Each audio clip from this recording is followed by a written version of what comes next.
Hey everyone, welcome back to my channel. My name is Melissa, and in today's video I am going to be cooking some salt and pepper pork. I've actually never made this recipe before, so we're gonna try this out together and see if it's any good. Hopefully it turns out really well because this is gonna be dinner tonight and I don't have a backup plan. But it looked pretty easy, and I will show you guys what the ingredients are. You're gonna need some pork, and I'm actually using thin cut pork chops, and I've just cut them into smaller pieces, about 1 to 2 inches each. And you're also gonna need some salt, pepper, cornstarch, 1 egg. We're actually just gonna use the egg white, some jalapenos, and some green onions. So the first step is to take a mixing bowl, and I'm gonna add in the egg white. Just the white. And then to the egg white, add in half a teaspoon of salt. And then whisk it until frothy. Okay, so I think that's pretty good. It looks pretty frothy. You guys can't see it. So now I'm gonna add the pork in here. I'm gonna mix that around. And it says you're supposed to marinate it in this for 30 minutes. I'm gonna go ahead and cover this and put this in the refrigerator for 30 minutes. So while the meat is marinating in the refrigerator, I'm gonna go ahead and prepare the other ingredients. I'm going to cut the jalapenos into small rounds, or like small rings. And then I'm also gonna chop up the green onions. I'll first cut the first one and see if it's a lot. If I want more, I'll go ahead and cut up the second one. And I am wearing gloves because I don't want to touch the seeds and then accidentally rub my eye. Just to be safe, I like to wear gloves when I cut spicy things. So I ended up using both of the jalapenos, and then I only used half of the green onions, and I left all of like the ribs and seeds in there because I like it spicy. So now we just wait for the meat. Okay guys, so I just took the pork out of the refrigerator, and now we're gonna mix in the cornstarch. So it calls for 3/4 of a cup. I know you guys can't see me. There you go. So 3/4 of a cup. And then once we mix it in, we're gonna have to let it sit for 10 minutes.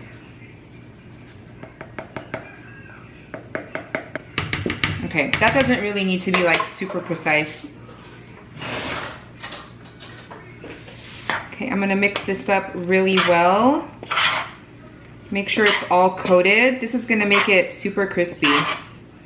I guess you could do this in a bag too, like a Ziploc bag. That would be probably a lot easier, because I'm noticing a lot of the edges are not getting coated very well.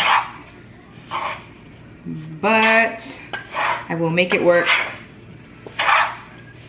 Okay. So it looks like that. I'm gonna let it sit for 10 minutes before I fry it. So it's been about 10 minutes. I'm gonna go ahead and fry the pork in batches. I'm gonna use a wok just because I wanna use it for the second part as well, but you definitely can just use a pan. So yeah, that's what I'm gonna do. I'm gonna fry them and then I'll show you guys what it looks like. The directions said you should probably fry for about 5 to 7 minutes, but just fry until it's cooked. Okay you guys, so I have all of my pork right here, fried and drained on a paper towel lined plate. And then in this bowl I just have 1/4 teaspoon of pepper and 1 teaspoon of salt. And then I have my jalapenos and green onions. In here I just kept some of the oil that I was using to fry the pork. I got rid of the rest. Now I'm going to fry the jalapenos and the green onions, and I'm also going to add in the salt and pepper. Fry that for about 30 seconds is what the directions want me to do, and then we'll add in the pork.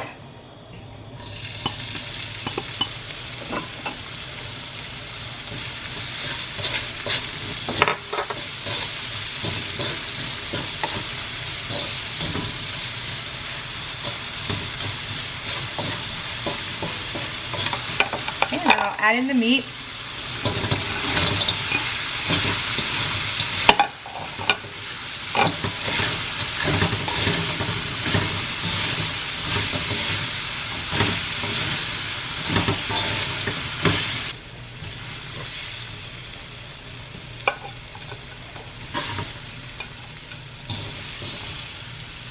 Oh my goodness, you guys. Check this out. It smells so good. And look at that. Doesn't it look so good? Okay, but now for the real test, we have to taste it. All right, guys. I'm just gonna take a small piece here. And I like it with the jalapenos, so I'm actually gonna take a piece with jalapeno on top. All right, here you go. Cheers. Let's give it a try. Mmm. Oh my gosh. It's so good. It's a little bit salty, but I think with rice, it'll be really good. It's tender. It's not dry at all. Crispy. Oh my gosh. So good, you guys. Definitely give this recipe a try. I'll leave it linked down below, like all the ingredients and the directions. Let me know if you guys try it. It's so good. Thank you guys so much for watching. I love you guys, and I'll talk to you guys in my next one. Bye!